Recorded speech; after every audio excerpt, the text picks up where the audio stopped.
Crise ou pas crise de la construction? A priori, pour trancher, rien de plus simple. Un coup d'œil sur les mises en chantier de logements et les permis de construire, pour anticiper l'avenir, doit suffire à se forger une solide première opinion. C'est parfaitement clair, les chiffres ne sont pas bons. L'un comme l'autre sont en baisse depuis 2 ans maintenant, et ce ne sont pas les derniers soubresauts qui modifient l'analyse. Les niveaux sont en outre très médiocres dès lors que l'on allonge l'historique. Avec environ 408 000 logements sortis de terre l'année dernière, le déficit de construction est de 30 000 unités par rapport au dernier pic de 2017, plus de 7%, et de 86 000 vis-à-vis de celui de 2006, plus de 17%. Le diagnostic s'affine en intégrant la construction neuve de bâtiments non résidentiels, hors surface agricole et entrepôts qui génèrent beaucoup de mètres carrés, mais finalement assez peu d'activité pour les entreprises du bâtiment.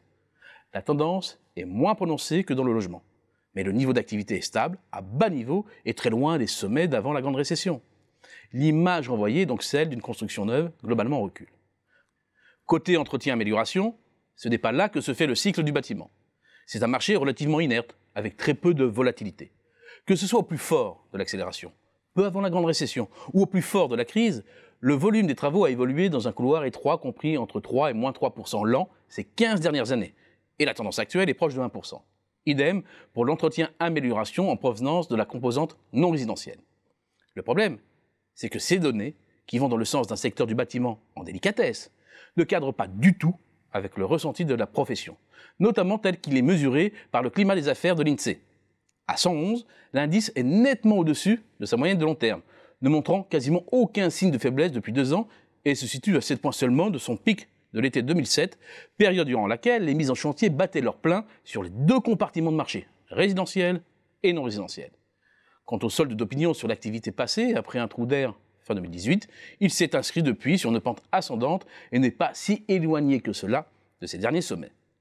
C'est donc la confusion dans les chiffres de la construction. Cela peut venir d'un mauvais thermomètre, indiquant une mauvaise température. Cette hypothèse n'est pas à exclure. Par exemple, une erreur sur le chiffrage des mises en chantier. Il faut se souvenir qu'à la suite d'une réforme du mode de calcul des mises en chantier de logement en janvier 2015, 180 000 unités ont été rajoutées aux mises en chantier officielles entre 2012 et 2014, et 346 000 au total entre 2000 et 2014, soit quasiment une année pleine de construction. Ces corrections de données n'ont pas été effectuées dans le non résidentiel, et une révision à venir pourrait être opérée. Si elle est du même acabit, le diagnostic sur l'ampleur du décrochage dans le neuf serait à revoir. La deuxième hypothèse est liée au voile monétaire. Si les volumes des travaux sont sur le fil du rasoir, l'activité en valeur est en hausse et surplombe depuis longtemps ses pics de 2007-2008. En augmentation de 7% l'année dernière, elle est à un sommet historique. Le solde d'opinion sur l'évolution à venir des prix montre bien le retour des effets prix. Non pas que les marges explosent, mais que ce soit les coûts des matériaux ou les salaires, la tendance est à la hausse et se retrouve dans les prix. Enfin, dernier élément à prendre en compte, les contraintes sur l'offre. Proche de 92%, le taux d'utilisation des capacités de production se situe nettement au-dessus de sa moyenne de long terme.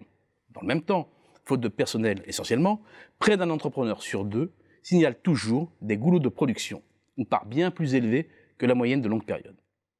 Bilan, les retards se sont accumulés et les entrepreneurs ont en réserve de l'activité. D'où ce sentiment de douce euphorie et de déphasage entre les mises en chantier et l'activité réelle. Mais attention, même si le diagnostic sur le non-résidentiel neuf est à prendre avec précaution, il y a un indicateur qui doit inquiéter, le stock de logements restant à mettre en chantier. Il est en chute libre depuis début 2018, signe que les réserves s'épuisent vite et que les indicateurs devraient se mettre en cohérence. Résultat, la vraie tendance du bâtiment en 2020 est à une franche décélération de l'activité.